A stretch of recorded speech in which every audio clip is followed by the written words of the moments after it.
Antropoceno, su 10º encuentro en la 5ª temporada y ya van casi 180 reuniones semanales que hacemos a lo largo de todos estos años, siempre con temas de interés, desde la política, la economía, y hoy vamos a viajar 15.000, 18.000 kilómetros, nos vamos a encontrar con un argentino que vive en Nueva Zelanda para charlar un poquito de lo que es la producción allí, comparar con lo que pasa acá e intercambiar y sobre todo compartir un buen momento. Sepan ustedes que esto queda grabado y lo pueden disfrutar en los canales Antropoceno en YouTube y Antropoceno Podcast. Paso entonces a darle la bienvenida a nuestro invitado, Iván Lauri. Bienvenido, Iván. Buenas tardes. Buenas tardes para ustedes, buen día aquí en Nueva Zelanda. Quiero agradecerles la invitación antes que nada. Yo voy a cubrir, como temas hoy voy a cubrir primero un poquitito de geografía, agroecología y cuál es la población de Nueva Zelanda para hacer unas comparaciones. Después mirar un poquitito cuál fue la historia económica de Nueva Zelanda y cuáles fueron los motivadores para ese cambio y ese enfoque exportador. También vamos a tocar un poquitito sobre la infraestructura y cuál es el apoyo tecnológico o de investigación agrícola que es necesario para esto. Y tocar también temas de números, trataré de ser breve y no apabullarlos con cifras y gráficos, pero un poquitito para que vean las tendencias. Y luego hablaremos de cuáles son los factores limitantes que tal vez tenga la Argentina hoy y cuáles son los factores limitantes que tiene Nueva Zelanda, pero qué oportunidades se presentan viendo esos desafíos. Y puse de vuelta el punto de investigación y desarrollo porque no solo es el área en el cual yo trabajo, sino que es algo que me parece que es clave a tener en cuenta, especialmente en este momento en la Argentina, que la investigación y desarrollo para el agro tiene que estar presente siempre y no puede ser ignorada. Así que cuando nosotros vinimos a Nueva Zelanda, no sé si se ven las fotos ahí, yo creo que cuáles son las cosas que se le viene a la mente a la gente cuando piensa en Nueva Zelanda. Bueno, para todos, nuestra marca reconocida mundialmente y que nos ayuda a tener prestigio internacional, nuestra marca son los All Blacks, reconocidos en toda parte del mundo, hasta los países que no juegan al rugby saben quiénes son los All Blacks y saben que ese simbolito de la hoja de helecho blanca sobre un fondo negro es muy simbólica de Nueva Zelanda y es una marca registrada que realmente ayuda a vender otros productos. Estoy casi seguro que los presentes hoy, si son de raigambre agrícola o hortícola, conocen bien el producto del kiwi fruit y el boom que ha tenido eso en el mundo, y es una historia de éxito, así que tocaré un poquitito de lo que yo sé sobre eso. Y tercero, yo creo que lo que yo más sabía de Nueva Zelanda antes de venir para acá era que eran grandes productores de pasturas de ryegrass, consociada con trébol blanco, lo que conocemos como la pastura neozelandesa, y que, bueno, creo que ha sido clave también para el desarrollo del resto de las actividades agrícolas en Nueva Zelanda. Ahora, estas tres imágenes son las que la gente asocia normalmente con Nueva Zelanda, pero la realidad es que ahora la gran mayoría de lo que uno ve en el campo son las vacas de campo.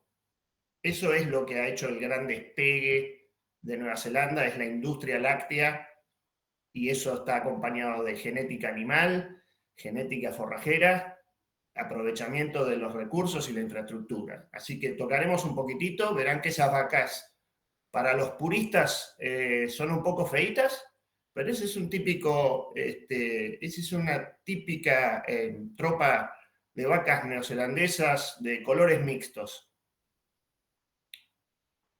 Bueno, ¿dónde está Nueva Zelanda situada geográficamente? Porque mucha gente piensa que estamos más al sur que Ushuaia o que nuestro clima es muy parecido al de la provincia de Buenos Aires o la Pampa húmeda.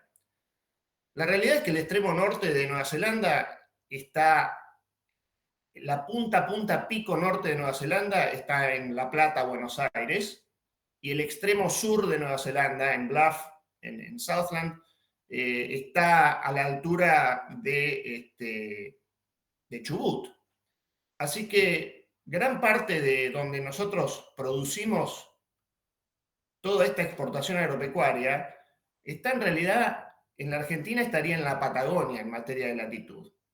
Pero la realidad es que el clima marítimo hace que todo sea un poco más templado y con menos extremos, por cuanto las características acá de Christchurch, donde vivo yo, que estamos a la altura de Puerto Madryn, son más parecidas a las características que tiene Mar del Plata o Tandil que lo que tendría la Patagonia. Y un régimen de lluvias también bastante distinto. Nosotros tenemos acá 600, 700 milímetros, no es mucho lo que llueve, pero tenemos una infraestructura de riego importante para acompañarlo. Y en la isla norte de Nueva Zelanda, toda la producción láctea, que es la zona centro-norte de Nueva Zelanda, eso está predominantemente sin riego artificial, eso es agua de lluvia y tienen un régimen hídrico de más de 1.200 milímetros por año y muy, muy bien repartidos. Así que, ¿cómo está utilizada la tierra agrícola en Nueva Zelanda y cómo ha variado eso a través del tiempo? Y yo estoy tomando nada más que los últimos 20 años acá, este es el gráfico que pude conseguir que lo reflejaba. En la foto original ustedes recordarán que yo puse la ovejita pastando en la pastura de ryegrass en alguna colina ondulada, y eso realmente representó durante muchos años el fuerte de la economía neozelandesa. Pero notarán como cada vez hay menos ovejas y menos uso de la tierra agrícola para la oveja, y entraremos en las razones para eso un poquito más adelante. Y como observan también, ha habido un marcado incremento en la línea colorada, verán que hay un marcado incremento en el uso de tierra para el tambo. Y la producción cárnica, que es la línea amarilla, también ha decrecido casi en paralelo con la oveja, pero se ha estabilizado y se ha intensificado un poco más. Y allá abajo, colita de todo, estamos nosotros, que somos los chacareros, los productores de granos, con un uso de tierra que no llega prácticamente al 500.000 de hectáreas, incluyendo forrajes anuales como apoyo al sector cambero.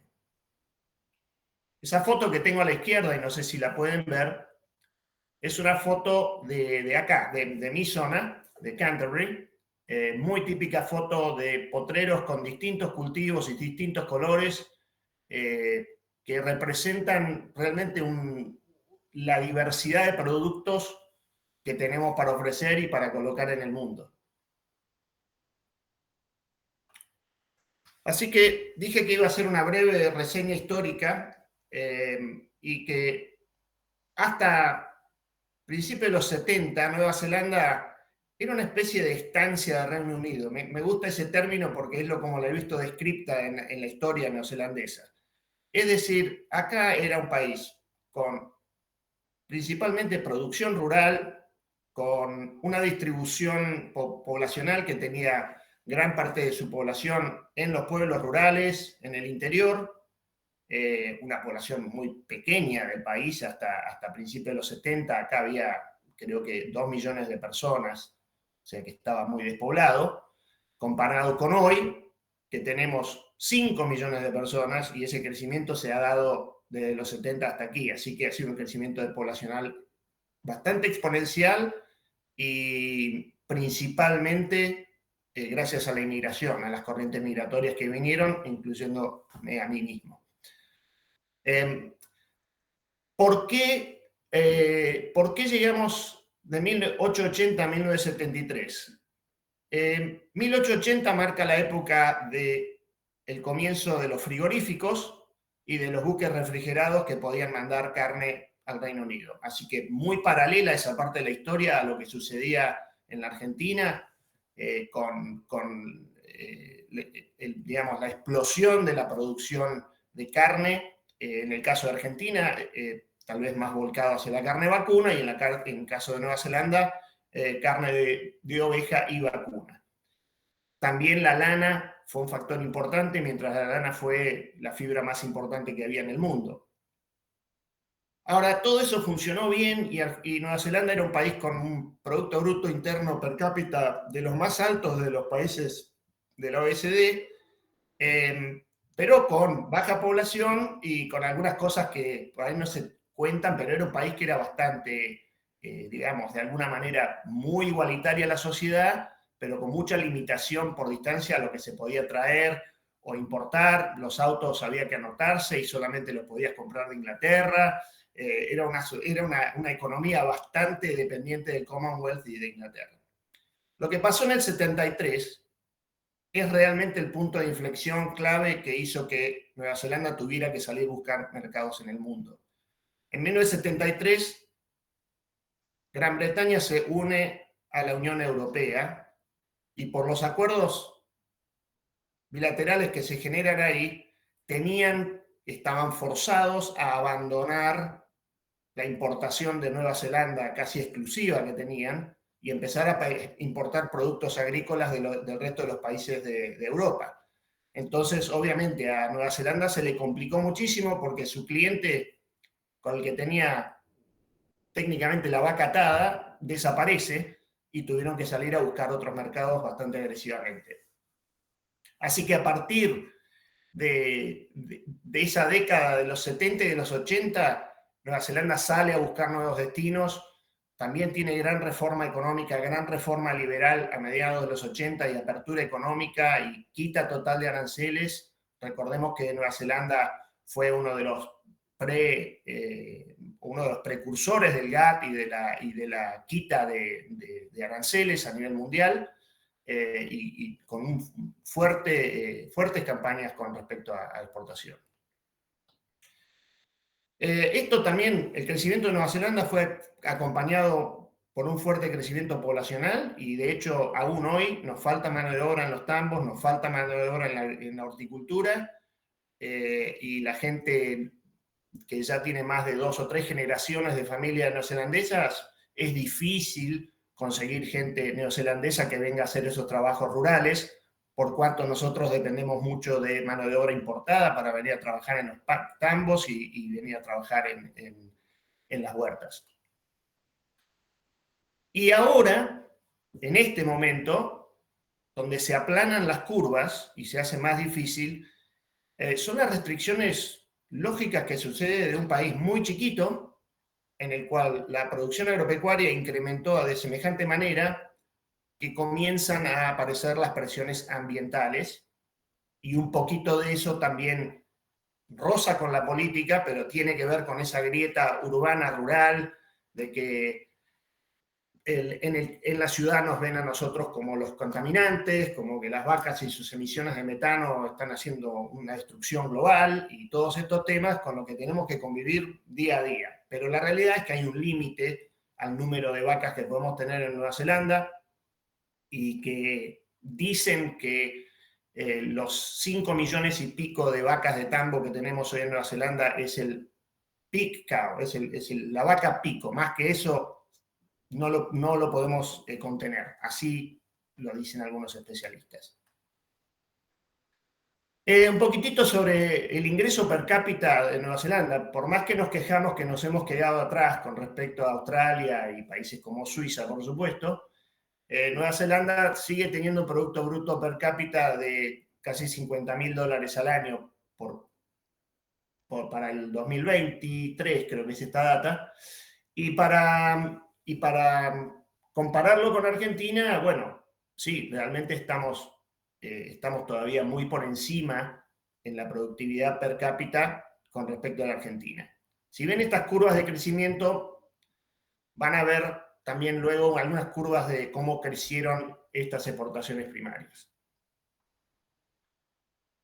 Hoy por hoy, y estos datos se los estoy dando en dólares neozelandeses, tengan en cuenta que el dólar neozelandés en este momento está bastante pinchado, así que es más o menos entre 0,60 y 0,65 de dólar.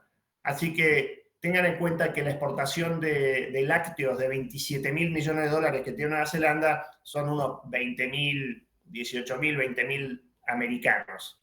Después hablaremos un poquito del tema de cambio.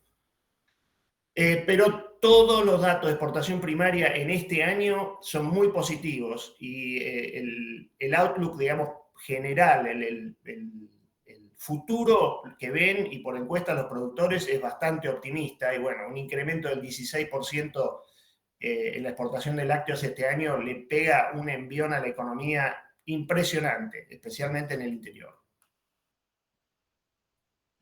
¿Y qué exportamos? Y bueno, lo que arrastra el resto de la economía es la exportación láctea. Creo que ese cuadro ahí lo dice absolutamente todo. Verán también que la parte de arriba de ese cuadro, la parte más oscura de las columnas, representa lo que ha sido tradicionalmente la mayor parte de la exportación, que son bolsas marrones de 20 kilos de leche en polvo, ni más ni menos. Ahora, eso es un commodity, es prácticamente un commodity como un grano o como el petróleo al que se refería Adolfo. Entonces, es importante entender que el crecimiento ha venido parte por eso, pero si observan las otras categorías, es empezar a hacer un producto con valor agregado y exportar al mundo un producto con valor agregado, como el queso, como la caseína, otras cosas. Otro producto que realmente le da un envión a la economía ha sido la historia del éxito del kiwi fruit. Ustedes le dicen kiwi en Argentina, para nosotros el kiwi es un pájaro, así que el kiwi fruit es la fruta de exportación clásica por excelencia de Nueva Zelanda. El crecimiento que ha tenido especialmente en los últimos años gracias al desarrollo del kiwi fruit gold, ha hecho un crecimiento realmente enorme que también mejora los datos de la exportación hortícola. Este cuadro solamente lo puse para mostrar el maraño, no espero que lo miren ni que lo analicen, pero el sector hortícola, fruta y hortícola de Nueva Zelanda, exporta 5.000 millones de dólares al año, pero con una diversidad de mercados enorme, distintos productos a distintos mercados, y por supuesto China siendo el más grande comprador y el más grande socio comercial para estos productos primarios. Yo siempre pongo al productor en el centro y hablar un poquitito de cuál es el factor humano, y acá empiezan a tallar algunas diferencias, yo creo, con la Argentina en cuanto al perfil del productor agropecuario. Este es mi amigo Sid Worsfold, ha sido presidente de la sociedad rural de acá de Canterbury, dona su tiempo para miles de comisiones, defensoras del agro, técnicas de todo tipo. Él, su padre, en su momento, y ahora su hijo y sus nietos, son los que están viviendo en el campo. Entonces, acá hay una gran diferencia. No existe prácticamente en Nueva Zelanda la figura del terrateniente o el productor que vive en la ciudad y viaja al campo y que la familia vive en la ciudad. Eso acá realmente no existe. La gente vive en el campo con su familia, y hay factores que contribuyen a eso, pero digamos, el ojo del amo engorda la vaca. Yo creo que acá es realmente un tema muy importante. La atención al detalle, la atención a la producción de pasturas, cuándo correr el boyero para pasar la hacienda de un lado al otro, el timing de la cosecha, el timing de las siembras, todo hecho cuando se debe hacer. En gran medida hay que agradecerle al productor neozelandés, que se la banca en el campo, aunque tenga un capital enorme, se levantan muy temprano en la mañana y se bancan la helada. Así que, ¿cuáles para mí son los factores claves para las bases para este boom de exportación que tuvo Nueva Zelanda?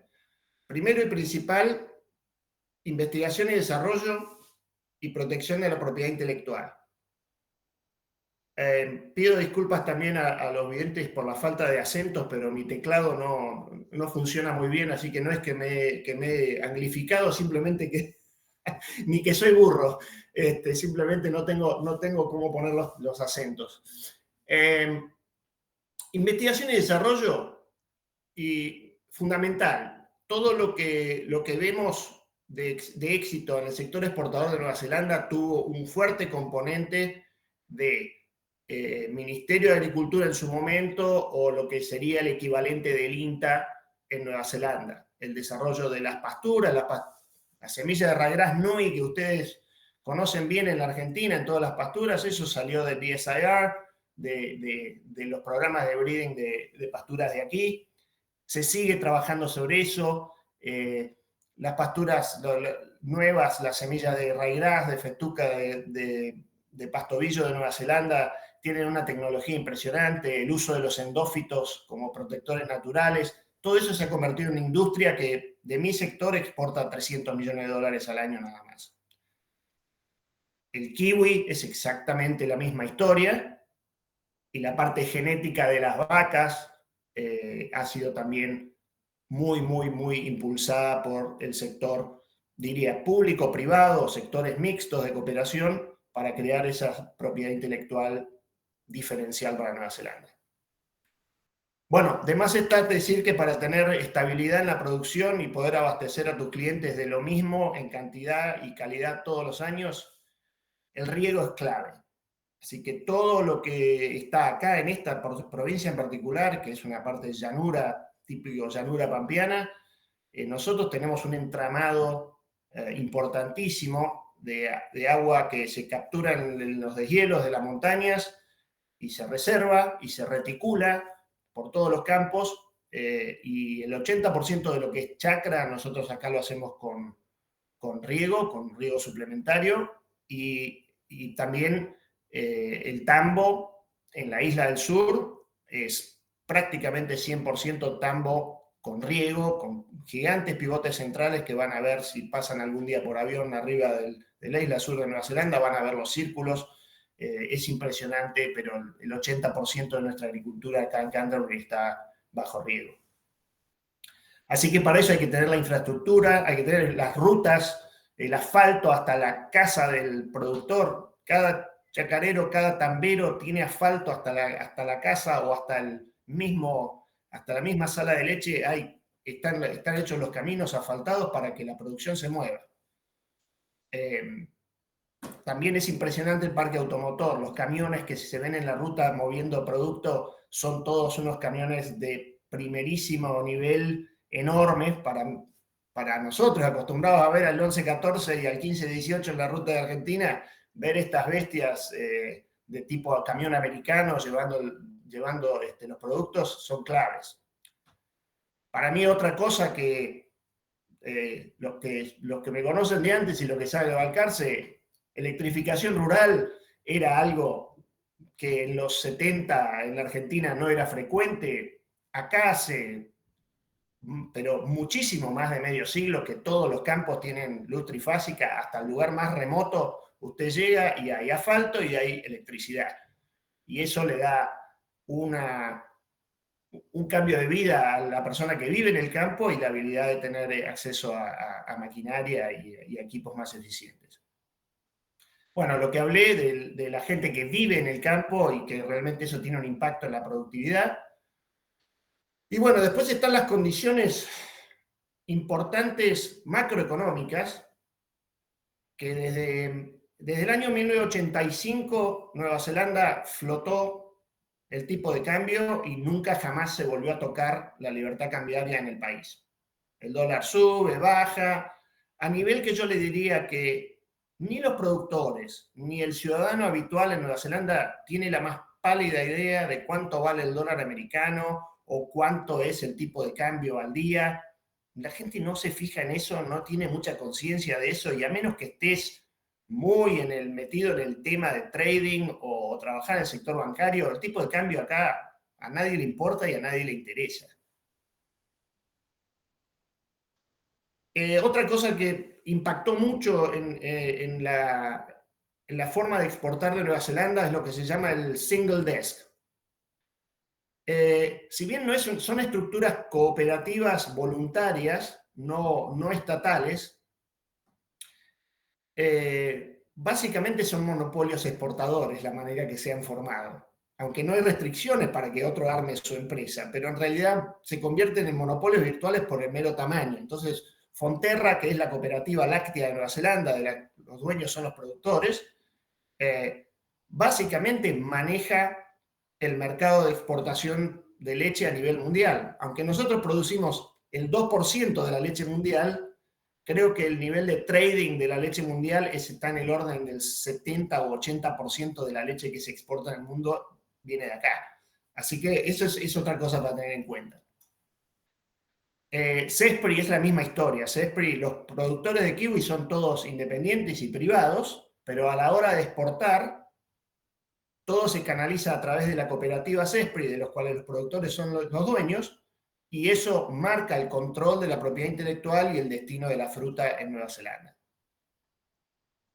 Otro punto clave que, bueno, es fundamental es el acceso al crédito. La mayoría de los productores acá tienen un nivel de deuda bastante acentuado, especialmente en el sector lácteo. Hay mucha inversión permanente, no solo en la tierra, sino en la infraestructura, y hay mucha deuda también. Pero la rentabilidad del tambo en este momento, y hace por lo menos 20 años, salvo el 2015 que hubo una baja grande, la rentabilidad es tal que el banco sigue invirtiendo con el productor prácticamente sin restricciones. Y eso acelera mucho las ventajas para la exportación. Y creo que el último punto y fundamental es la imagen. ¿Qué imagen de producto vende Nueva Zelanda al mercado mundial? La reputación de Nueva Zelanda es que nosotros somos un país verde y limpio. Clean and Green New Zealand. En eso se basó la marca durante muchos, muchos años y hemos vivido por esa reputación. En China, por ejemplo, la clase media surgente de China, ni se les ocurre darle a su bebé fórmula instantánea de mamadera que no sea fórmula neozelandesa. Consideran que el producto que viene de Nueva Zelanda es más sano, es más limpio, tiene mejor reputación ambiental, y pónganle lo que quieran, pero esa es la marca que se vende y eso es lo que nos ha hecho brillar en el mundo con esa reputación.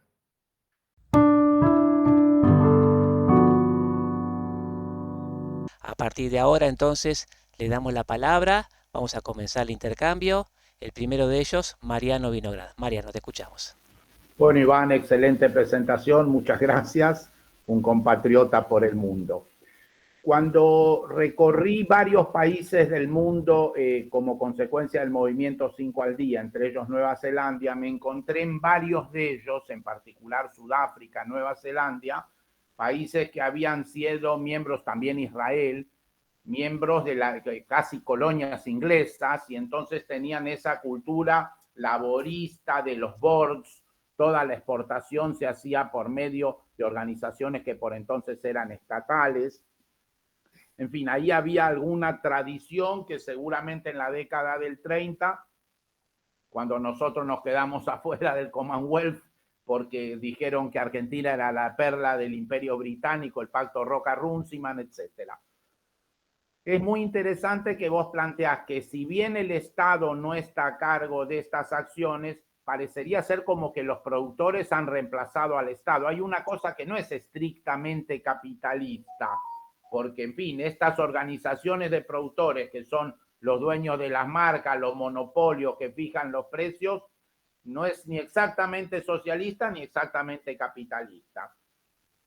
Sé que cuando la cuarentena Nueva Zelanda tuvo un exitazo con una primera ministra que era socialista, o sea, cosas que ocurren en Chile, en Brasil, en Colombia, en México, pero en Argentina es inimaginable un presidente socialista. ¿Alguna reflexión sobre esto? Y luego sobre el problema de los maoríes, porque si bien son simpatiquísimos en el rugby y el jaca-jaca, cuando yo estuve oí que había algunas reivindicaciones de pueblos originarios, hay algunos conflictos, controversias. ¿Nos comentás algo de este híbrido entre socialista y capitalista y algo de los conflictos que tiene Nueva Zelanda? Muchas gracias.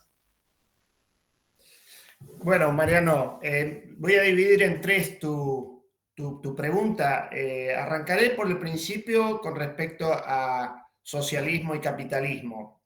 Yo creo que ha habido una transición muy fuerte en Nueva Zelanda. En el año 85, el viejo sistema de todo manejado por el Estado, tal vez algún paralelo con lo que es la Argentina ahora, pero restale la corrupción que no existía, pero sí era ineficiente tener un Estado enorme y un nivel impositivo muy alto que era insostenible, acoplado con el hecho de que ya el papá Inglaterra ya no estaba más a quien venderle ese producto.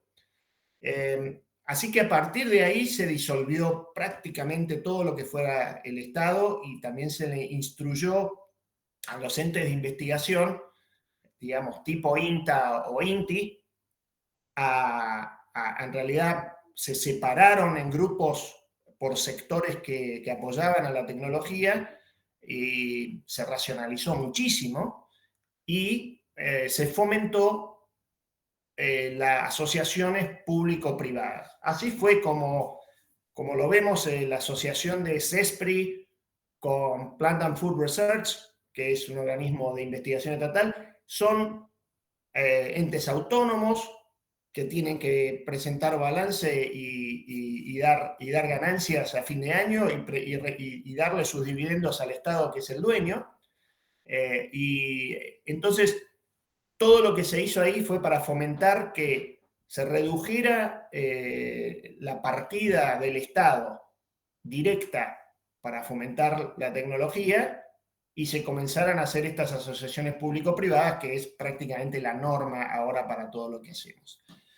En cuanto a la exportación, la formación de estas cooperativas sale, como correctamente dijiste, hasta mediados de los 80, casi principios de los 90, había una Junta Nacional de Granos, había una Junta Nacional de Leche, una Junta Nacional de Carne, y todo eso con precios regulados, exportación regulada, precios internos regulados, y eso explotó, el sistema ya explotó allá, así que por eso que creo que es bastante obvio que lo que ha pasado en la Argentina refleja una explosión que acá ya ocurrió hace 35, 40 años, que ya la gente cambió la mentalidad. Quiero decir que esas asociaciones no son obligatorias, Mariano. Hay empresas lácteas independientes en Nueva Zelanda y hay empresas lácteas de capitales chinos en Nueva Zelanda, pero ocupan por ahí entre todas el 20% y se especializan en algunos productos y que algunos se especializan en farmacéuticos o tipos de queso muy especiales. Eso existe y no hay ningún impedimento para que uno se borre de la cooperativa y si usted quiere mandarse solo, se puede hacer. Pero creo que los productores han reconocido que la unión hace la fuerza y que al tener ellos la sartén por el mango de la exportación, tienen ese fuerte control sobre el mercado de exportación mundial de leche. Y Zespri es un modelo similar de alguna manera, también es una cooperativa de productores, y dentro de Nueva Zelanda no hay ninguna restricción para que los productores compitan libremente con su kiwi fruit aquí y allá, pero el dueño de la patente o los derechos de obtentor del kiwi fruit gold es Zespri. Y Zespri en asociación con Plant and Food, así que el gobierno que creó eso recibe regalías a nivel mundial por cualquier venta de kiwi fruit. Cada bandeja que se vende en el mundo, hay unos manguitos que vuelven al obtentor, al programa de breeding de kiwi fruit que queda en Tauranga, en la isla del norte de Nueva Zelanda. Así que es un sistema circular, los dividendos vuelven para poder reinvertirse en tecnología. Ese es el tema, digamos, como veo yo, la parte, yo creo que es capitalista, creo que de socialista no tiene absolutamente nada la parte económica de Nueva Zelanda en este momento. Podemos de ahí discutir si es un poco más keynesiana, diría el presidente Milei, o más libertaria. En este momento tenemos un gobierno bastante libertario que está reformando algunas cosas que se hicieron durante el gobierno socialista de 6 años de Jacinda Ardern, que, a ver cómo digo esto de una manera que no caiga mal. La realidad es que el gobierno laborista del 17 al 23 fue un gobierno que sí manejó la primera parte de la pandemia muy bien, Mariano, la primera parte de la pandemia, y después se engolosinaron con controlar muchas cosas, y especialmente a la población urbana de Oakland le hizo un daño económico enorme la pandemia. Y al sector turístico, que no mencioné, o sea, después del sector agroexportador, la otra exportación grande que tiene Nueva Zelanda, el ingreso, es por turismo. Y durante 3 años no tuvimos turismo y todavía estamos tratando de recuperar que empiece a volver la gente acá, porque nos cerraron el país completamente, quedamos aislados del mundo en materia de turismo. Así que ojo con esa interpretación de que Jacinda manejó tanto la pandemia, porque es discutible. Vuelvo a decir, la transición de un partido de corte socialista contra uno de corte liberal como tenemos ahora, no es que borran absolutamente todo lo que hizo el gobierno anterior y arrancamos de nuevo. Se han llegado a acuerdos en el cual, por más que haya un gobierno laborista, no es que se nacionalizan las empresas, ni se fijan los tipos de cambio, ni nada de eso. La economía sigue su rumbo. El reparto cambia un poquito. Y el gobierno de ahora está tratando de corregir. De hecho, tenemos un ministerio de desregulación. Tenemos un símil Sturzenegger trabajando acá en este momento, tratando de destrabar algunos de los gastos innecesarios que tiene el Estado para poner las cosas en regla. Tema tercero, Maoríes. los maoríes. Bueno, hoy es Matariki. Acá estamos festejando el Año Nuevo Maorí. Culturalmente, la población de Nueva Zelanda son 5 millones. Una cosa me olvidé de mencionar hoy es que es casi una casualidad, pero la superficie de Nueva Zelanda es el 10% de la superficie de Argentina. Y la población de Nueva Zelanda es más o menos el 10% de la población de Argentina. Así que per cápita tenemos la misma cantidad de kilómetros cuadrados y la misma oportunidad, digamos, de productividad en términos relativos. De esa población de 5 millones, se estima que el 20% son de origen maorí, que no necesariamente son puros maoríes. Hasta una persona que tiene un 16avo de sangre maorí se considera que es Whenua, que es gente de la tierra de aquí. Esos maoríes tienen algunos beneficios, por ejemplo, que no pagan la universidad, tienen acceso a ciertas becas, hay algunos beneficios sociales y médicos que reciben los maoríes, este gobierno lo está cuestionando mucho, pero bueno, son derechos heredados consuetudinarios desde cuando se firmó el Tratado de Waitangi a mediados del siglo XIX. Y eso lo firmó la reina Victoria con los jefes maoríes acá, y fue un pacto de paz donde se repartieron tierras y se repartieron derechos marítimos, y esos derechos siguen en vigencia, pero hay una interpretación de cómo está eso escrito, porque es lenguaje muy antiguo que tiene 170 años ahora, y hay cuestionamientos acerca de cómo realmente legalmente se hace ese reparto, incluyendo las tierras. También tengo que aclarar que los holding maorí de tierra, incluso de tierra productiva, son gigantes. De hecho, en la isla sur, el terrateniente más grande que hay es Naitahu. La tribu Naitahu son los dueños de la parte más grande de la tierra cultivable en Nueva Zelanda y son tamberos gigantes. Así que en cada región hay fuerte inversión maorí, no tanto en la parte chacra que hago yo, pero sí en la parte ganadera y tambera y en la pesca enorme también. Iván, tenemos 4 pedidos de palabra. Si te parece, hacemos circular la palabra ahora a Mario Lanari. Mario. Iván, muy interesante. Te quería preguntar sobre cuál es la relación entre la sociedad y el agro, en cómo se ve representada también la urbana y el agro, y esa relación con la política, con el poder político formal. Bueno, hay que aclarar que la distribución geográfica de la población de Nueva Zelanda también es un poco parecida a la Argentina. De los 5 millones de habitantes que tenemos, 2,5 millones viven en Auckland, que es la ciudad más grande de Nueva Zelanda. No es la capital, pero es la ciudad que está más al norte de Nueva Zelanda y es la ciudad más grande y más conocida. Ese sector poblacional se ha nutrido mucho de la inmigración.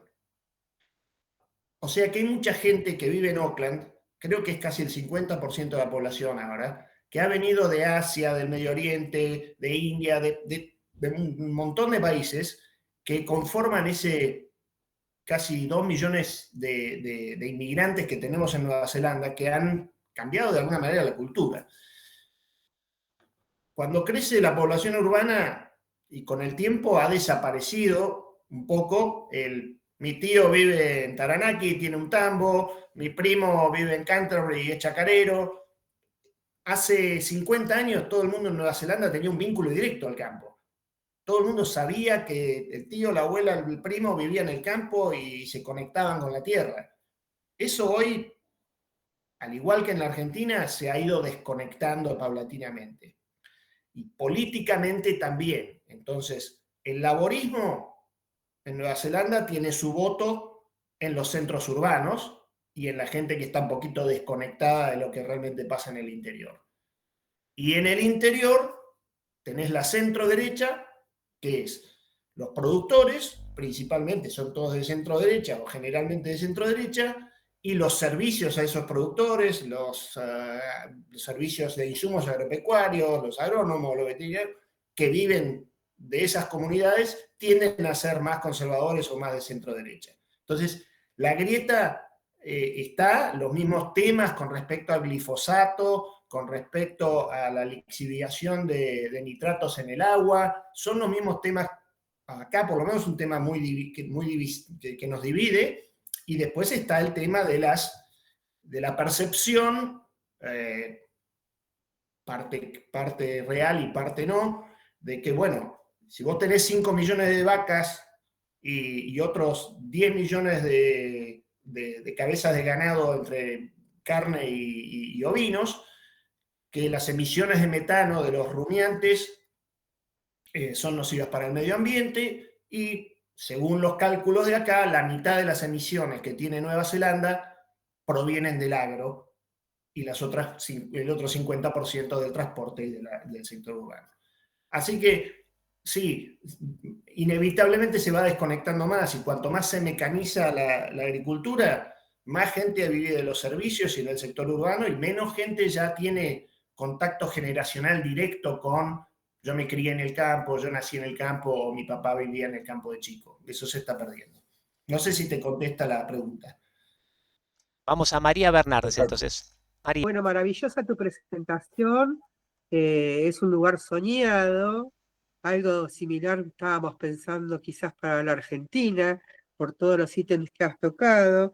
Me gustaría que hablaras un poco de la pesca, el porcentaje que tiene que ver con la exportación y si la realizan solamente los maoríes. Y quisiera saber si vos tenés acceso para facilitarnos las cartas orgánicas y legales de Fonterra, Spril y cómo esto de Plant and Food Research, cómo se coordinaron y si hay algo legal como para que nosotros vayamos investigando para ver cómo se puede cooperativizar de nuevo a nuestro sector rural y también cómo motivaron a la gente para que se pudieran unir en estas cooperativas tan importantes. Vos dijiste que era voluntario, que hay gente que inclusive puede producir y exportar voluntariamente, pero que es mejor estar juntos. ¿Cómo llegaron al concepto de estar juntos es mejor? A ver, perdón, repetime la primera parte. Primera parte era que nos hablaras un poco más de la pesca, que tiene bastante importancia en el Producto Bruto Interno. Segundo, la parte legal de cómo llegaron a la parte cartas orgánicas, balance, legislación de Fonterra, Spril y de esta organización Plant and Food Research.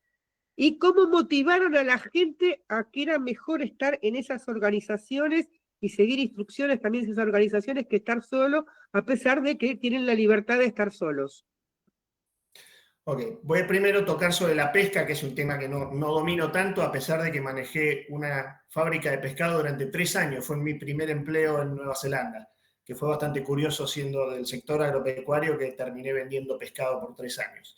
El sistema de pesca de Nueva Zelanda, hay compañías maoríes. Sealord, por ejemplo, la compañía más grande pesquera de Nueva Zelanda, pertenece a los iwi maoríes, y es un conglomerado enorme, es una empresa pujante. Hay también empresas privadas de origen familiar. Yo trabajaba para una de ellas, Thales, que es una empresa también gigante, que trabaja en el sector de la pesca, exportación de pesca y también de productos congelados, de arvejas congeladas, todo tipo de productos, incluso lácteos. La pesca, los 2.2 billones de dólares de pesca, en orden de magnitud, es el 10% de lo que exporta la leche en Nueva Zelanda, así que aclaremos que siguen siendo 2.200 millones versus 23.000 millones. Lo que tiene de exitoso el sistema de pesca en Nueva Zelanda es el patrullaje de los mares, bastante severo y bastante estricto, y segundo, el sistema de cuotas. Entonces, según lo que sería el equivalente al INIDEP acá, que es NIWA, ve como incremento o disminución en la población de distintas especies de pescado, se asignan las cuotas. Las cuotas están en manos de muy pocas pesqueras. Eso arrancó cada barquito cuando se desreguló. A cada barquito se le asignó una cuota. Ahora, el tipo que tenía 10 barcos contra el que tenía un barquito, el de los 10 barcos de a poquito se lo comió. Con lo cual quedaron 4 empresas pesqueras importantes en Nueva Zelanda que controlan el mercado y controlan también la cuota para que no haya sobrepesca de distintas especies. Y eso es muy reglamentado. Incluso para la pesca recreacional, si yo tiro la línea acá, me pueden inspeccionar, y si yo tengo una cuota de 10 pescados que yo puedo sacar en el día y tienen que ser de un cierto tamaño, y no, está muy reglamentado y se hace vigilancia activa sobre eso. Así que eso es lo que te puedo decir de la pesca. Están muy establecidas las rutas de la pesca, qué sé yo, Nueva Zelanda, por ejemplo, la empresa con la que yo trabajaba es proveedor exclusivo de la cadena Red Lobster de Estados Unidos, de esas cadenas de restaurantes de pescados. Bueno, nosotros le vendíamos, no sé, cuantiosas toneladas de pescado por año a Red Lobster. Así que bueno, eso en la parte de la pesca. Con respecto tanto a Fonterra, a las estructuras cooperativas como CESPRI y Fonterra, en sus propios websites van a estar los estatutos de cómo están formados, y también está un poco la historia de cada una de esas empresas. En cuanto a Plant and Food, donde yo trabajé durante 10 años antes de mi trabajo actual, Plant and Food pasó de ser como el INTA a un ente comercial separado de investigación, pero con fines comerciales, una sociedad anónima cuyo único capitalista es el Estado, es el dueño de las acciones, pero que opera con un directorio totalmente independiente y profesional, y que tiene que dar dividendos anuales a su dueño, que es el Estado. Y a su vez el Estado asigna partidas de investigación y desarrollo que vuelven también a los entes de investigación y a las universidades, que son por concurso. Vamos entonces a La Adolfo Stork. pregunta era cómo motivaron a la gente, discúlpame, Javier, Sí. ¿cómo motivaron a la gente para que se uniera a las cooperativas? Como para saber que esto era mejor. Algunas lo hicieron mejor que otras. Por ejemplo, el Kiwi Fruit lo hizo muy bien y las manzanas lo hicieron muy mal. Los manzaneros dijeron al principio, no, nosotros nos abrimos cada uno por nuestro lado y vamos a ir afuera y vamos a competir y vamos a ver y qué sé yo. Y les costó mucho organizarse, les costó 20 años de organizarse para poder ser importantes en el mercado exportador. Ahora son un monstruo. Lo de las manzanas yo he visitado recientemente en la isla del norte las plantas de acopio y empaquetado de manzanas para exportación. Es una cosa increíble la automatización y la calidad de producto que largan. Pero tardó mucho tiempo. En cambio, los del Kiwi Fruit se organizaron muy rápido y fueron sumamente exitosos en capturar el mercado mundial del Kiwi Fruit. Ahora sí, Adolfo Storni, adelante. Bueno, Iván, algo dijiste en la presentación, pero me gustaría que si podés así como hacer un resumen, ¿cuáles serían las grandes diferencias entre Nueva Zelanda y Argentina en política, educación y producción? Si te animás a hacer ahí una comparativa. Y dentro de eso, ¿cuál práctica o qué caso exitoso de Nueva Zelanda lo ves muy necesario en Argentina, ¿no? ¿Qué falta en Argentina que podría tomar de Nueva Zelanda? Te voy a contestar la última pregunta más rápido que cualquier otra. Acabo de, yo por motivos personales, no ligados a mi trabajo, formar una pequeña empresita, un pequeño emprendimiento. Armar una sociedad anónima o una SRL, no sé cuál sería el equivalente en Argentina, acá son 15 minutos online.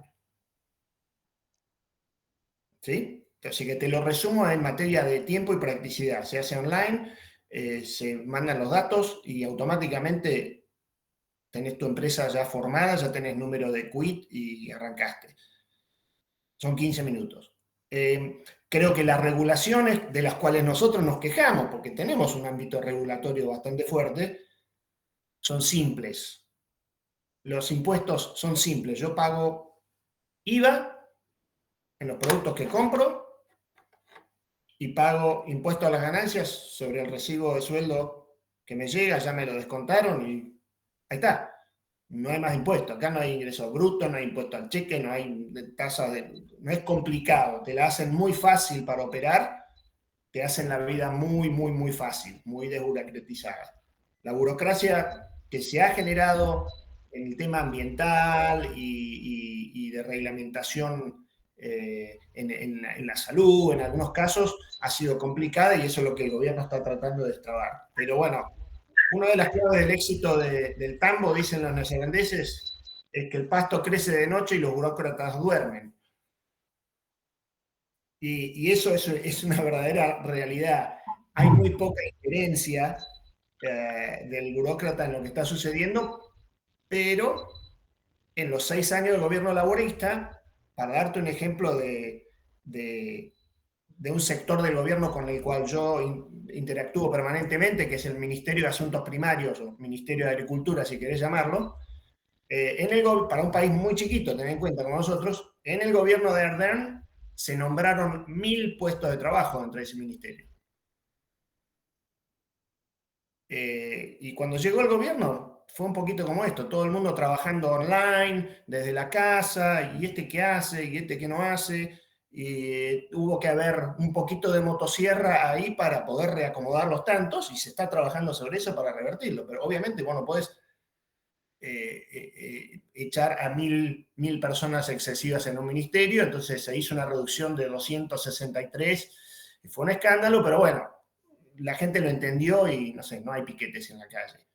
Ahora, las diferencias políticas, como te digo, son matices, Adolfo. No es que el laborismo entra en el gobierno en Nueva Zelanda y de repente hay medidas drásticas de control de precios, cambios. Hay matices, se incrementan un poco los impuestos, se incrementa un poquitito los subsidios familiares y el reparto, digamos, social. Y cuando gana National se favorece un poquitito más a la empresa privada y se tienden a reducir los impuestos y se tienden a cortar algunas tiras burocráticas. Creo que esa grieta izquierda-derecha se ha profundizado ciertamente en los 22 años que yo vivo en Nueva Zelanda. Cuando yo vine había un gobierno laborista, pero parecía de centro-derecha. Y después pasamos a un gobierno de centro-derecha y realmente no se notó el cambio en nada. Si no estabas enterado, no te dabas cuenta. Ahora, creo que posiblemente por la grieta mundial que hay, se nota un poquitito más esa diferencia entre la izquierda y la derecha. Y el indigenismo al cual se refería Mariano es parte de eso también. Vamos ahora sí a Martín Larraburu, que estaba pidiendo la palabra hace un ratito. Martín, abrí tu micrófono y te escuchamos. ¿Qué haces, Javi? ¿Cómo andas, Iván? Martín, no sé si te acordás de Necochea. Y te quería hacer una pregunta. Hoy andaba por las Toscas mirando los caminos, pasé por cerca de Moromío, ahí veo te trae algún recuerdo. Y vos hablaste de que allá las familias viven, muchas familias viven en el campo. Yo me crié en el campo y aquí, 6 kilómetros de Necochea, gracias a Dios, sobre el asfalto, pero no existe el asfalto, las calles siguen horribles, no hay, muchas veces no hay señal de teléfono ni hablar de internet para hacer una carta de deporte. ¿Qué fue lo que hicieron los productores o qué fue lo que pasó allá para que tengan las comodidades o el confort que decís o que creo que tienen hoy? Mirá, yo no estaba en Nueva Zelanda cuando la infraestructura se creó. Yo creo que esto tiene 100 años de cultura de que hay asfalto. Yo voy a los campos acá y no son asfalto, no, hace 100 años que está esa infraestructura ya armada. Creo que es una toma de conciencia de, muchachos, nosotros vivimos de esto, somos un país agroexportador, para bien o para mal, por nuestras distancias y por nuestro tamaño y por los pocos recursos naturales que tenemos, la gente sabe que ulteriormente Nueva Zelanda vive del sector agroexportador y eso durante el COVID se notó muchísimo. De repente el productor agropecuario pasó a tener una relevancia en la sociedad mucho más importante que la que había tenido previamente, que veníamos medio golpeados por el tema ambiental, tal que tal. Pero la gente urbana se dio cuenta que cuando los encerraron a todos, los únicos que le daban de comer eran los productores, que no pararon en ningún momento. Y las organizaciones incluso de apoyo al agro, mi organización, nosotros no paramos un solo día, no perdimos un ensayo, no perdimos ningún día de trabajo por el COVID, porque, bueno, los que estábamos en el campo teníamos la suerte de poder seguir trabajando y seguir adelante. Es cultural, Martín, la red pública, la cosa pública en Nueva Zelanda es casi más importante que la privada. Yo a veces con mi mujer comentamos a veces que las plazas y los parques y los campos de deportes compartidos públicos están más prolijos y más lindos que el interior de las casas privadas de la gente. La gente tiende a cuidar mucho la cosa pública y la infraestructura pública.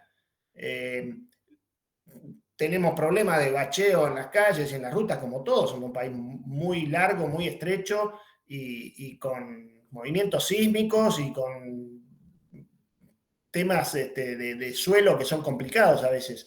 Pero la ruta y la luz se respeta al 100% y es lo primero que se arregla. Yo viví un terremoto grande acá. En el 2010 nosotros tuvimos acá un terremoto mayúsculo. 7.2 en la escala de Richter, bien grande a nivel mundial. A nivel que tuvimos la ciudad nuestra cerrada casi 10 años reconstruyéndola. Pero en el campo, al día siguiente, el mismo día del terremoto, estaban la gente de las redes de luz trabajando para conectar todo de vuelta, la electricidad y arreglar inmediatamente las rutas y los puentes para que los camiones puedan entrar y salir con productos. Eso creo que es cultural y que la gente sabe que yo cuando cuento de mis épocas, vos conocés los caminos para entrar al campo nuestro en esa época, 7, 8 kilómetros no de tierra, de barro, sin nada firme abajo, con un poco de tosca en cada charco. Cuando yo cuento eso acá no me lo creen. No, es muy difícil de explicar. Así que creo que tiene que ver con la cultura por ahí anglosajona de cuidar la cosa pública, de que los caminos son para el bien de todos, que las escuelas rurales y el transporte de las escuelas rurales es para el bien de todos, y tener electricidad y tener internet son casi cosas importantes para retener la gente en el sector rural. Iván, antes que pasemos a la pregunta de Mariano, yo veo la isla, la veo con proximidad a Australia y más cerca también de China. ¿Cómo es la relación que tiene Nueva Zelanda con China? ¿Cómo se siente si lo tiene muy limitado? ¿Y cómo ve la gente a la potencia china en el concierto mundial? Es un tema que está de debate hoy. Si vos prendés cualquier radio de noticias de Nueva Zelanda, ese es el tema del debate de hoy acá. La relación con China, la relación con India, y cómo influye nuestra relación comercial muy fuerte con China, fortísima, es nuestro principal cliente, cómo repercute en nuestras relaciones con Estados Unidos y Australia, que son nuestros aliados tradicionales. Y Australia está en la misma jugada, o sea, nosotros seguimos teniendo una balanza comercial, creo que casi pareja con Australia, exportamos muchas semillas, exportamos productos lácteos, exportamos muchas cosas a Australia, pero bueno, ese mercado, Australia tiene 25 millones de habitantes, 22 millones de habitantes, o sea que ese mercado tiene un límite. O sea que todo el boom, ese crecimiento en la curva que ustedes vieron que puse allá, realmente está, ese es el enfoque en China y principalmente en los productos para la clase media china que confía que si viene de Nueva Zelanda es como que es mejor el producto, tiene mejor calidad. Y bueno, el eje, nosotros estamos en Asia, vamos a tener que primero definir eso. Si ustedes miran los usos horarios, nosotros correspondemos a Asia. 12, claro. Está clarito eso. Nuestro vínculo con China comercial es muy fuerte, nuestro vínculo tecnológico y educacional ha incrementado muchísimo. Ustedes si vienen acá van a ver nuestras universidades llenas de chicos, de alumnos de China o del sudeste asiático, que son excelentes, son súper inteligentes, súper dedicados, súper trabajadores, que para el local, para el neozelandés clásico, le causa, no diría preocupación, pero le causa asombro y lo ven como que es competencia de alguna manera. Yo, por lo personal, todo el trato que he tenido con gente de China acá en Nueva Zelanda, principalmente en el ámbito científico, de investigación, son totalmente bárbaros, macanudos. Muchos se terminan casando con kiwis de acá y se integran. Especialmente la segunda generación empieza a integrarse. Mis chicos, ambos han tenido chicos, compañeros de colegio asiáticos muy, muy, muy integrados a la cultura local. En Auckland, en la ciudad grande, creo que es distinto. Yo vivo ruralmente, así que no sé también, pero creo que sí hay más tipo gueto, más cerradas las comunidades de inmigrantes. Pero sí, geopolíticamente no te la puedo contestar porque estamos en el medio de esa discusión. ¿Nos quedamos con Trump o nos quedamos con los chinos? Porque estamos en el medio y tratando de mantener nuestra independencia tradicional. Nueva Zelanda, por ejemplo, con el tema nuclear, que tradicionalmente fue, digamos, de no alinearse con Estados Unidos en ese aspecto, trasunta una línea delgada. No creo que sea una preocupación mayor para Estados Unidos en este momento, que es lo que hace Nueva Zelanda. Creo que tienen cosas más importantes de qué preocuparse. Así que creo que nos ven como una nación aliada y que no les presenta ningún problema. Muy bien, vamos a las últimas preguntas. Vamos primero por Mariano Vinográn nuevamente. Mariano, te escuchamos. Bueno, yo creo que se abren muchos temas para próximos debates. Mencionaste que Nueva Zelanda tenía el 10% de la superficie de Argentina y el 10% de la población, y después hablaste de los maoríes, que eran alrededor del 19, 20%, y la verdad, hasta un 16avo de maorí, creo, era algo así.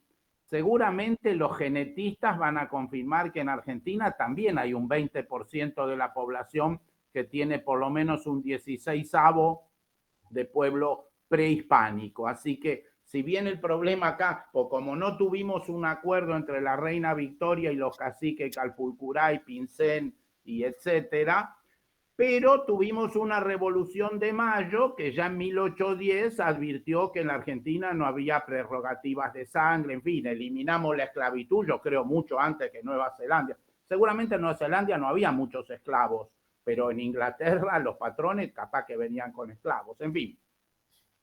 Así que hay un tema. Y luego me interesó mucho esto de las cosas que ocurrieron hace 100 años. Cuando yo hice Endivias Belgrano, mis patrones, mis socios eran holandeses y al mismo tiempo decidieron venir a la Argentina y a Nueva Zelanda con la idea de que, como decía Menem, Argentina era primer mundo. Como durante 2 años le pagué las endivias, dijeron Menem tiene razón. Pobrecitos, no previmos lo que iba a ocurrir en diciembre del 2001.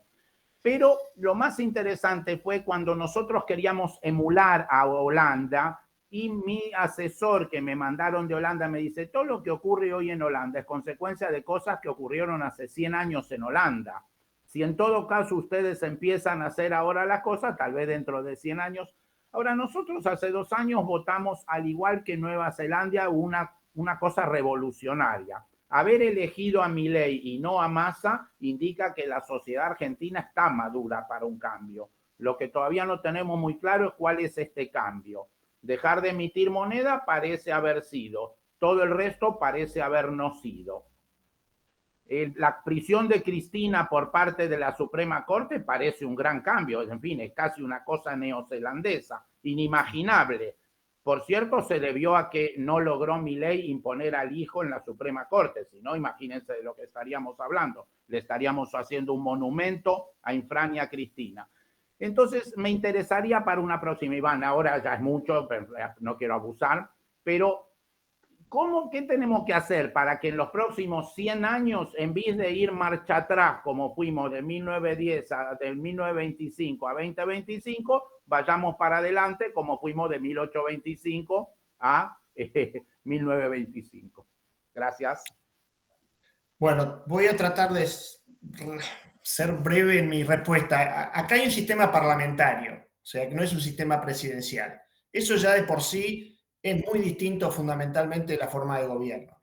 Entonces, el Parlamento se elige y de dentro de los parlamentarios se elige el equipo gobernante, digamos, que puede ser una coalición.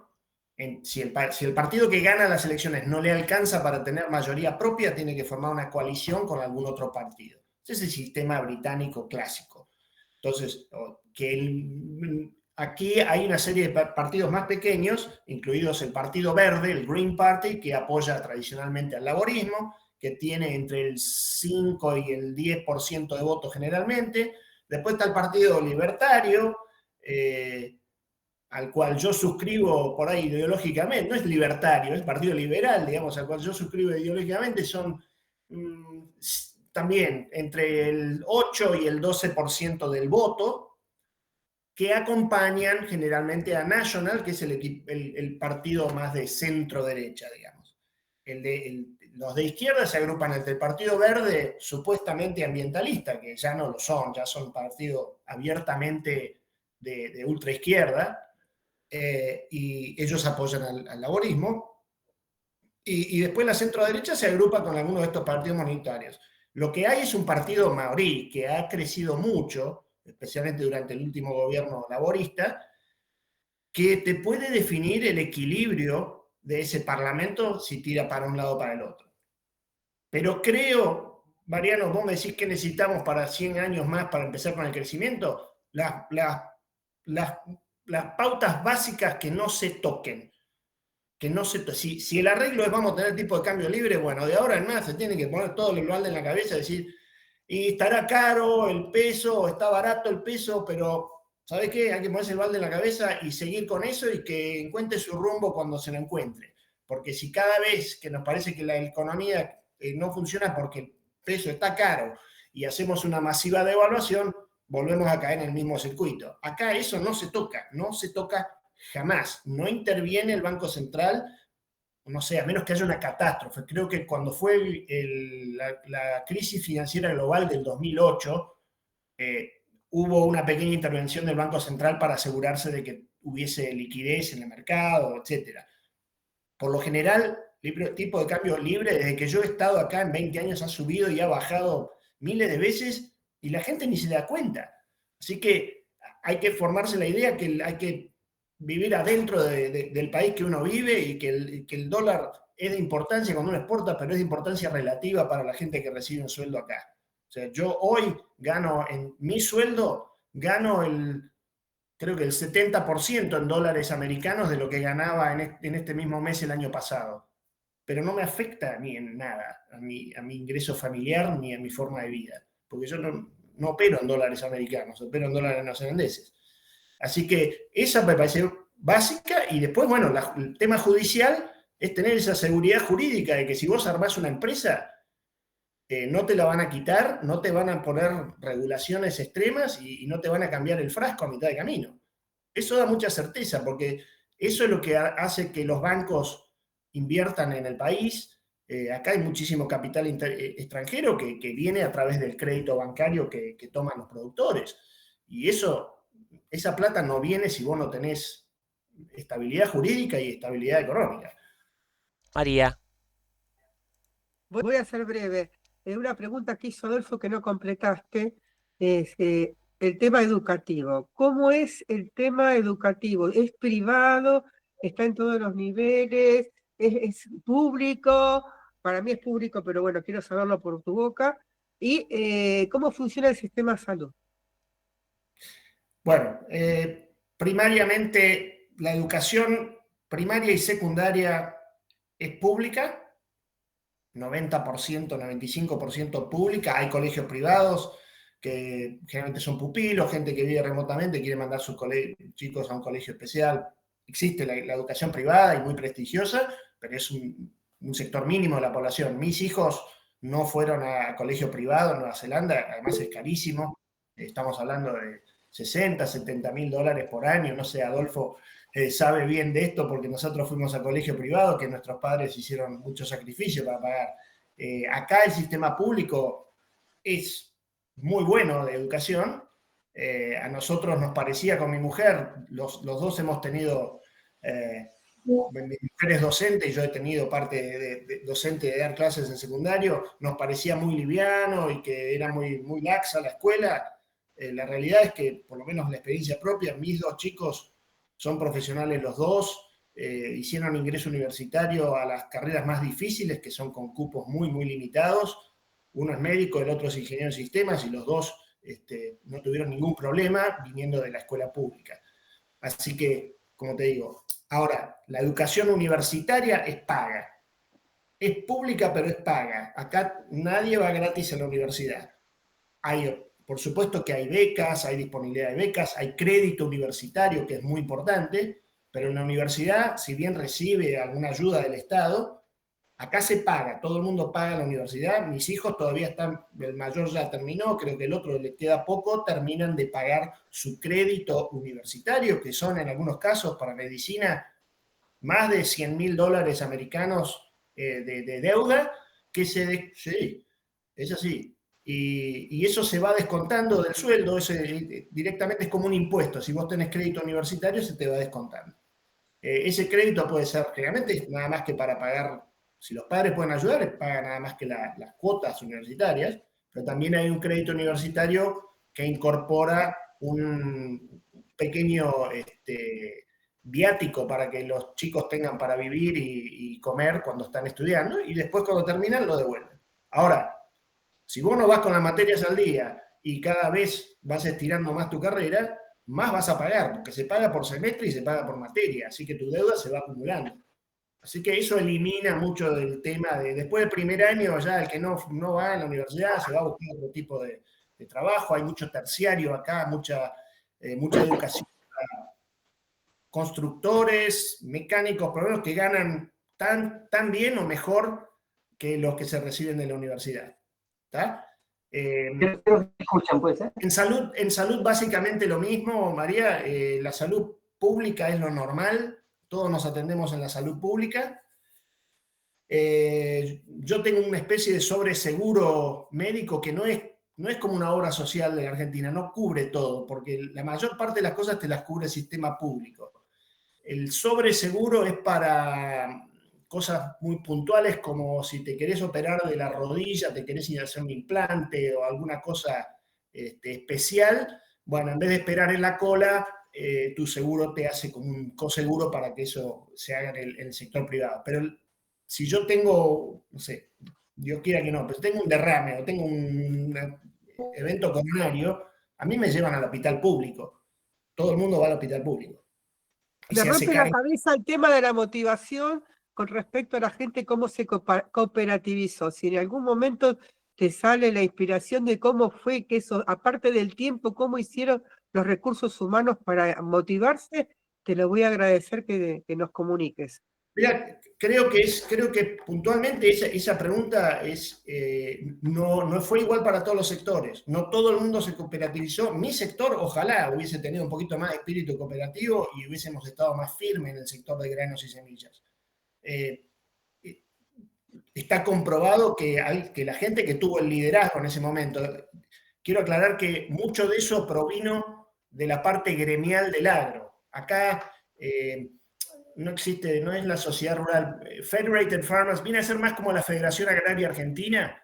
Todos los productores pertenecen a esa federación. No hay una para campo más grande y no para más chico y unas regionales. Hay una sola que es Federated Farmers y de ahí ellos invierten mucho en capacitación profesional para sus líderes también, para los que van a ser líderes del agro. Y de ese grupo de gente salieron los líderes que fueron los que encabezaron la formación de Fonterra, por ejemplo, que es relativamente reciente, 20 años, pero que fue la transición entre dos cooperativas que hubo, una de la isla norte y una de la isla del sur, y bueno, gente capaz y gente con visión de futuro y con una visión estratégica muy importante. Ahora sí, vamos a Jorge Álvarez y cerramos la reunión. Jorge, te escuchamos, tenés el micrófono abierto. Mira, simplemente era para hacer, lo dijiste un poco a la pasada, ¿no? Y pienso que es una de las diferencias básicas que tenemos enquistadas hasta en nuestra edad como un cáncer, ¿no? La incidencia de la corrupción en las actividades de la actividad pública privada. Una reflexión. Bueno, en la actividad pública, aquí también estamos en un proceso de racionalización. Estoy bien al tanto de lo que ocurre en el INTA, estoy vinculado con gente en el INTA que está trabajando en eso y estoy tratando de, a veces, poner los ejemplos de lo que podría ser, cómo ha hecho Nueva Zelanda las cosas. Hay una fuerte identificación de que la investigación agropecuaria y en todos los otros ámbitos también, tiene que tener un resultado que beneficie a la población de Nueva Zelanda. Y se mide eso. Son métricas complicadas, pero a nosotros nos piden permanentemente que estemos rindiendo cuentas de cómo nuestra inversión, por ejemplo, yo ahora estoy encarando un proyecto sobre resistencia, malezas resistentes a herbicidas en Nueva Zelanda, un problema que en Argentina es bien conocido. El gobierno nos otorgó una partida de $4 millones para hacer un proyecto por 4 años de extensión y de conocimiento con el productor de cómo manejar los herbicidas racionalmente para evitar la resistencia. Bueno, en ese proceso hay métricas que nosotros tenemos que rendir cuentas al Estado que nos dio esa partida, cuántos productores están adoptando esas prácticas, en cuánto se redujo el uso de herbicidas innecesarios, cuántas reuniones con productores tuvieron en las regiones, y después se encuestan a los productores para ver si sirvió o no sirvió. Entonces, todo eso está muy vigilado, ese sistema, está muy bien armado para que el resultado final sea de beneficio al productor, no que el académico salió por su lado porque se le ocurrió algo a gastar un montón de plata del contribuyente y cuyo resultado terminó en la nada. Hay un porcentaje de eso, por supuesto, en la ciencia hay cosas que fallan, y eso lo sabemos, pero en su gran mayoría se miden estas cosas y se aprende sobre los aciertos y los desaciertos de esos programas. Iván, estamos finalizando acá la jornada del 19, vos estás comenzando tu jornada del 20 y te pedimos 2 palabras para hacer un cierre y despedimos este evento. Bueno, yo añoro mi Argentina, tengo la suerte de poder viajar seguido, todavía tengo mi familia allá, gran parte de ella vinculadas al agro, entiendo bastante bien la problemática de lo que sucede día a día allá, me mantengo en contacto. Vuelvo a decir, la Argentina tiene, si yo comparo lo que tenemos como recursos naturales acá en Nueva Zelanda, nosotros tenemos que importar el combustible, importar el fertilizante, importar todos los agroquímicos. No tenemos ningún tipo de fabricación de esas cosas, somos enteramente dependientes de la importación de esos productos porque simplemente no tenemos vaca muerta acá y no tenemos energía nuclear tampoco. Entonces, nosotros luchamos con la necesidad y como la necesidad tiene cara de hereje, yo creo que por eso gran parte ha sido que los neozelandeses han salido al mundo y a tratar de vender su producto. Argentina las tiene todas y creo que es un momento, es difícil opinar de afuera, porque después por ahí te lo echan en cara y vos que te fuiste, es difícil a veces dar una opinión sobre la realidad que yo no la vivo día a día, pero me parece que están en una oportunidad enorme, histórica, que, no sé, cuando nosotros estábamos en la Argentina de chicos, yo soñaba con ver el día que en la Argentina se pusieran en práctica algunas cosas de regulación y de políticas más liberales, que yo creo que van a ser conducentes a una mejor exportación. Y no, yo creo que es importante que empiecen a capturar la importantísima propiedad intelectual que se ha generado en la investigación en Argentina para materializarlo eso en un producto que sea genuinamente argentino. No sé si es una fruta, no sé si es un guayabo, no sé qué es ese producto, pero acá se entendió muy bien que para poder tener los mejores mercados hay que controlar el producto primero y principal y ser el dueño de la propiedad intelectual de ese producto. Así que creo que encaminado por ese lado y con todo el viento a favor que se les está dando con el tema del petróleo, del gas y todas esas cosas, apúntenlo y no sé, inviertan en riego, no sé. Creo que hay que proporcionar esa infraestructura vial y bueno, si no la puede pagar el Estado porque no hay plata, júntense los productores, pónganse de acuerdo 10 productores y pavimenten ese camino vial, ese camino vecinal. No sé, acá hay gente de acá, no sé, yo me acuerdo caminos que van a Ramos Otero y a esa zona, era una cosa increíble que estabas a 25 minutos de una ciudad principal y no tenías cómo llegar si llovía. Esas cosas son fundamentales, esa infraestructura es fundamental. Iván, muchas gracias. Realmente nos abriste una ventana a un mundo donde muchos no habíamos accedido y sobre todo la buena explicación, el buen tiempo y las ganas de compartir con Antropoceno tus ideas y tu pensamiento. Mucho gusto y muchísimas gracias por invitarme y bueno, cualquiera que se quiera comunicar contigo, me pasan una pregunta de algún dato específico, en cuanto pueda se las voy a contestar. Cerramos este encuentro y nos encontramos aquí en 7 días nuevamente en esto que es Antropoceno. Buenas noches a todos. Gracias.